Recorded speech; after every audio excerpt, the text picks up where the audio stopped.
Welcome back to Dirtbag Baseball Talk, everybody. Great to have you here with us as always, and super excited about this one. It's nice to be able to get back on with the father-son combination, and I love the amateur, being able to talk with the amateur players out there, wherever you are, U.S., Canada, it doesn't matter where you are in the world, because like we say, this great game of baseball, we get to play it anywhere, and we need to remember how much fun it is to be a part of it. So today I got on a young lad by the name of Rhythm Green and his dad, Pat.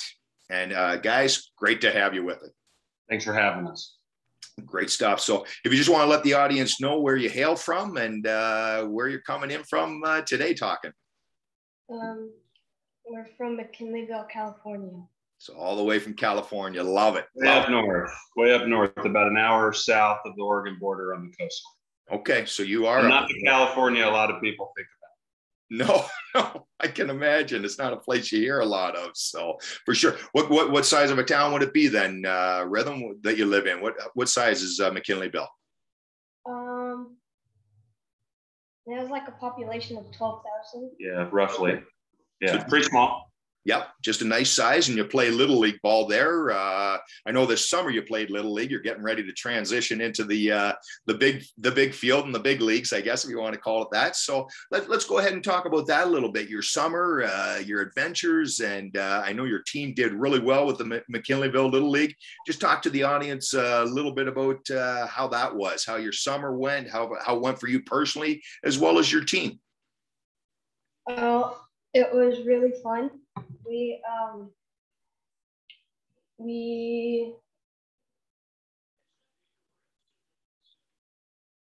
played in the district tournament, and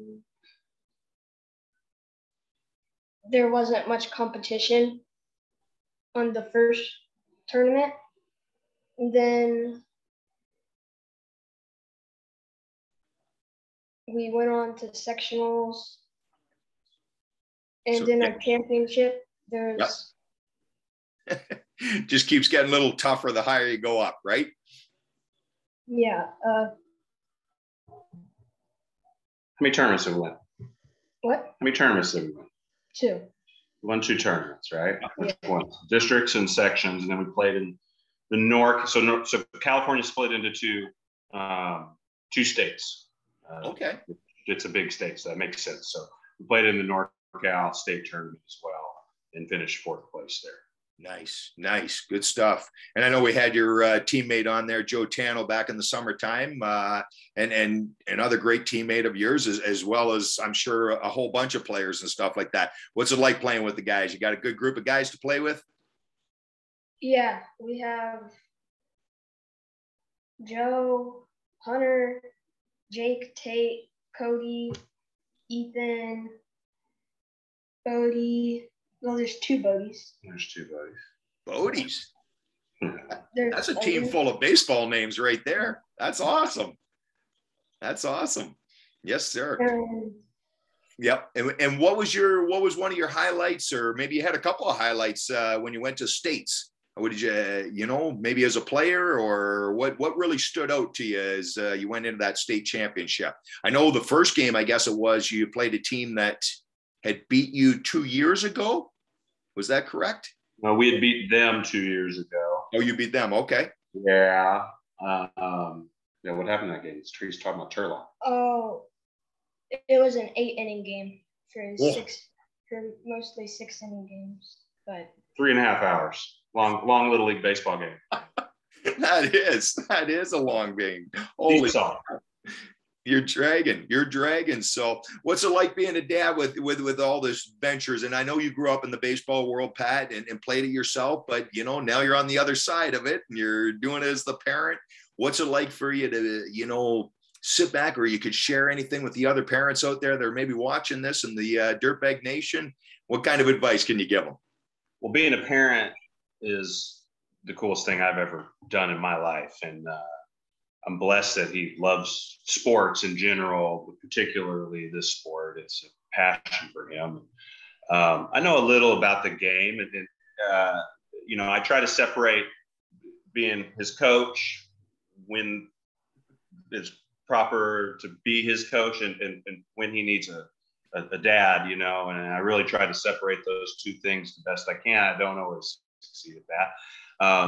But really the toughest thing was initially when they're very young, you know, they're not as receptive to learning things the way that you'd like to, but also I'm not as good at teaching them. When you go from thinking you know how to do something, you don't always know all of the parts in it. Some of the things in there just came naturally. So learning to be a teacher has been the challenge for me. And now he's getting to the spot where, you know, I still have plenty more to teach him, but I also have to continue learning now to be able to teach him more. So the process kind of slows down a little bit right now, as far as my ability to coach him goes, because, you know, for me to do that, it takes a lot of effort to learn past where we are at this point. So, and then being able to take those lessons and learn how to teach them to him.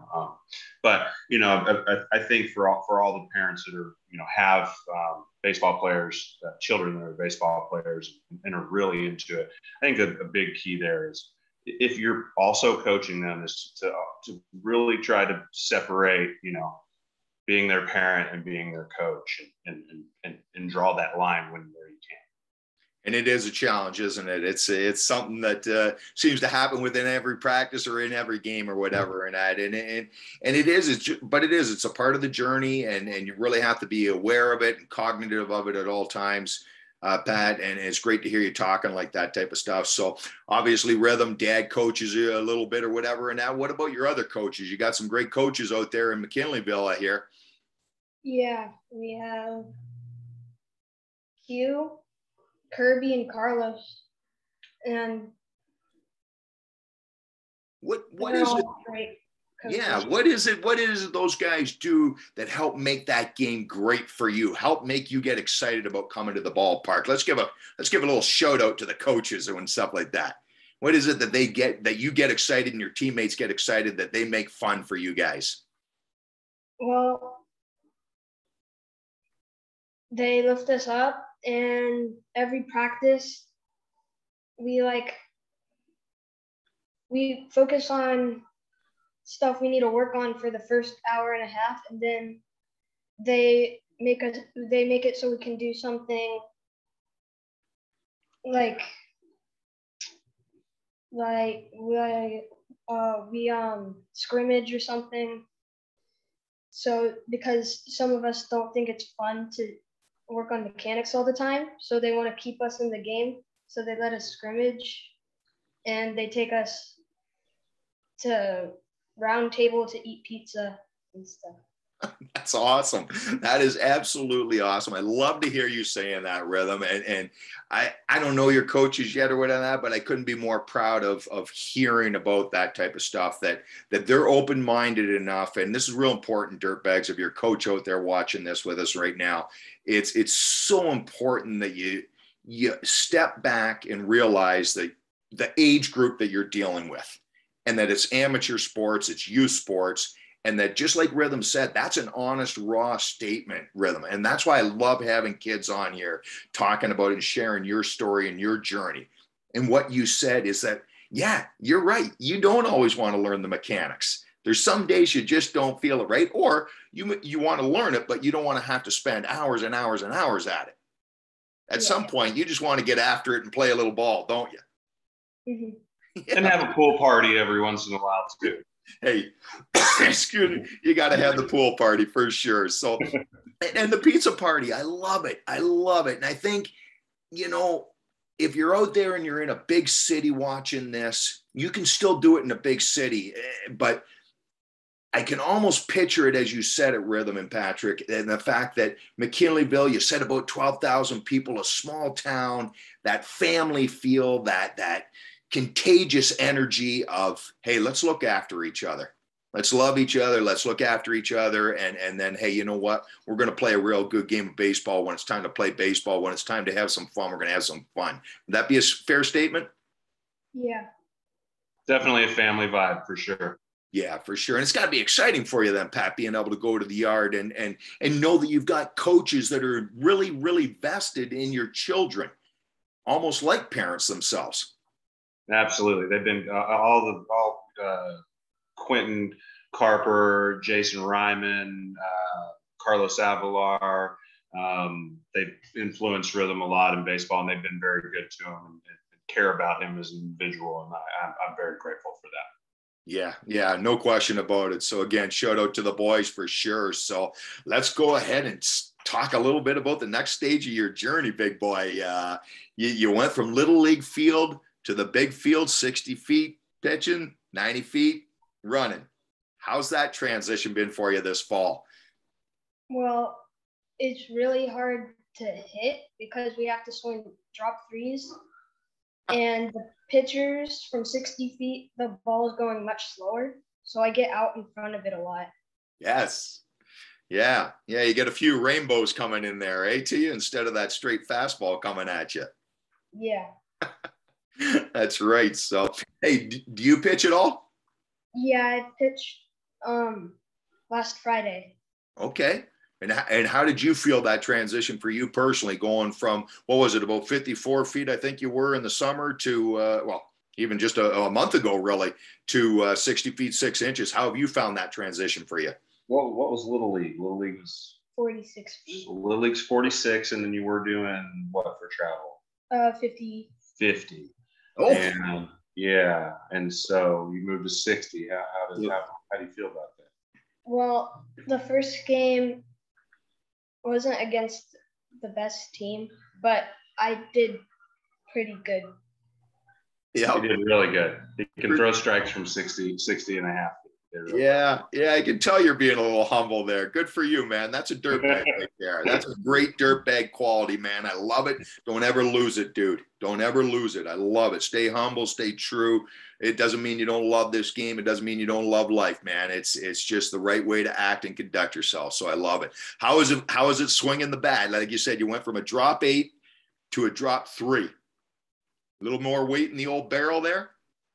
Yeah, definitely. It feels like I kind of drop my hands sometimes because I get under the ball so much now.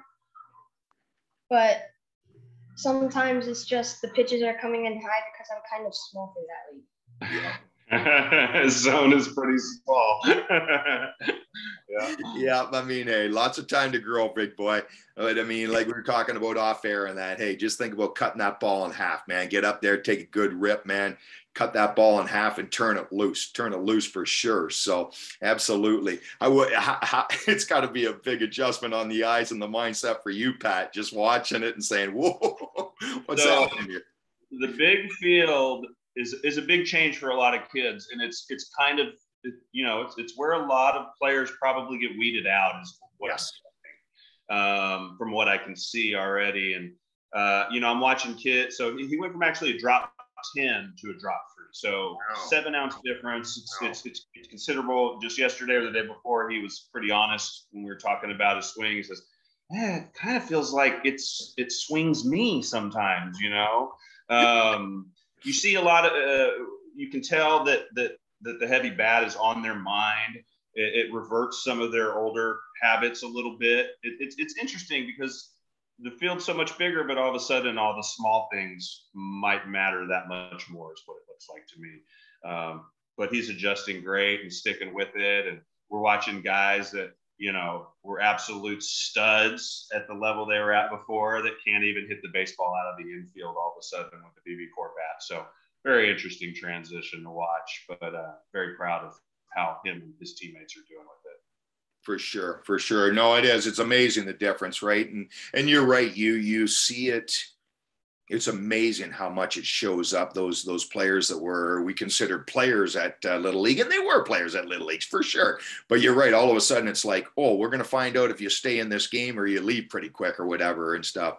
And hopefully most people are able to stay with it or whatever. But you're right. I mean, sometimes it's just such a mental change that it affects your emotions and it changes the game in your own mind and that. So hopefully with your coaches and stuff like that, where you are and where you're going, hopefully you got the same type of coaches that can just build that funness and that the love of the game of baseball and say, hey, you know what, maybe we're struggling right now as of September, but in next March, next April, we're going to be all right. We're going to be okay. We're going to be good to go. So Definitely. I know one thing I do want to ask you or whatever, and that I didn't talk to you about it before or whatever, but you got a great baseball flow of hair.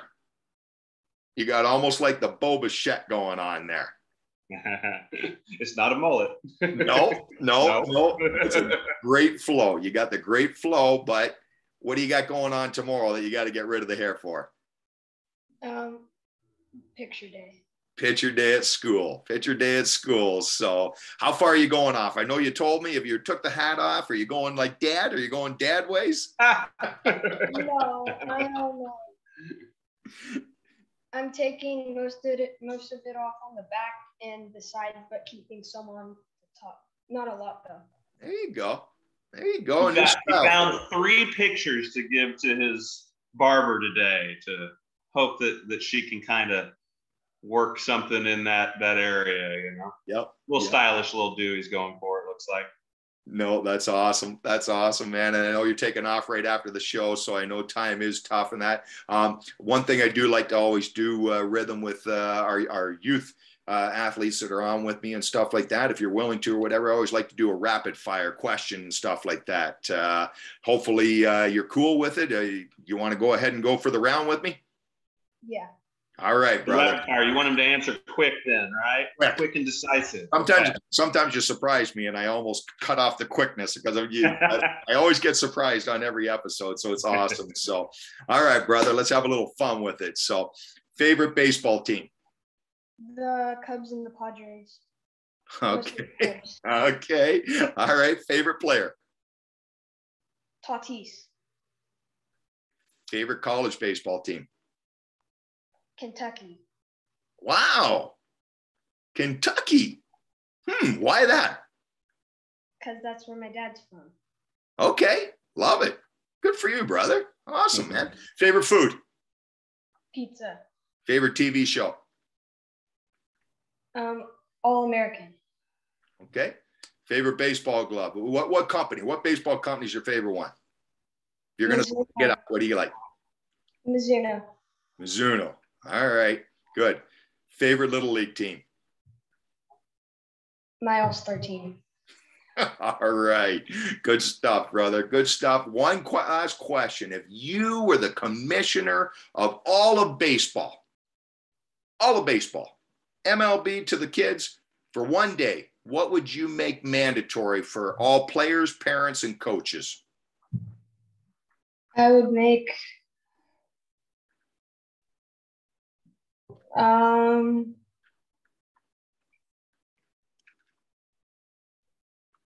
a Little League game on an MLB field. Awesome. Awesome. Right from the mouth of rawness, and that's what's so great about it, for sure. Don't ever change that, Brian, my man, and just keep it. Keep that passion. Again, I can't thank the both of you enough for coming on with me. It's just a part of what we need to do more of is know great people like yourselves out there in it. We're happy to have you as part of the Dirtbag Nation. You know, anything we can do for you or whatever, and that, never hesitate to reach out to us. Send us your updates like you have been doing on Instagram or whatever, and that. We love staying up to date, seeing how you're doing. And you know what? Just continued success, continued fun, enjoyment. Pat, keep that sanity. Working on it. Trying my best. You hit the nail on the head. Like I always say, Pat, I don't know a lot, but I do know one thing, and it always goes to the parents. You're right. We get one chance. We're lucky enough. We're blessed enough to have one chance as a parent. Don't mess it up. That's right. That's right. It's a very important job. Everybody take it seriously and enjoy it as much as you can. That's right. That's right. I mean, it's just about paying this great game of baseball forward and life to the younger generation. In this case, you, Rhythm, and all your teammates and all your friends. So, my man, go get that haircut. Go get looking great for those photo day tomorrow at school. Great luck the rest of your way with your fall ball. And again, I can't thank you enough for being on, brother. Hey, thank you, Kirk. We appreciate you. Thank you. Always, man. Always. There you go, Dirtbags. So again, if you're a young athlete out there, a parent of a young athlete out there doing great things, contact me, Kirk at dirtbagbaseballnation.com. Let's hook up. Let's make it happen, and let's get you on there and share your story, because every story and any story is a great story, and we need to do more of it for these great guys just like Rhythm out there in the world. Boy, girl, it doesn't matter. Let's go ahead and do it. On that note, we'll be here again another episode. Looking forward to it. Until that time, you know what time it is. It's time to get up, get after it, and get dirty.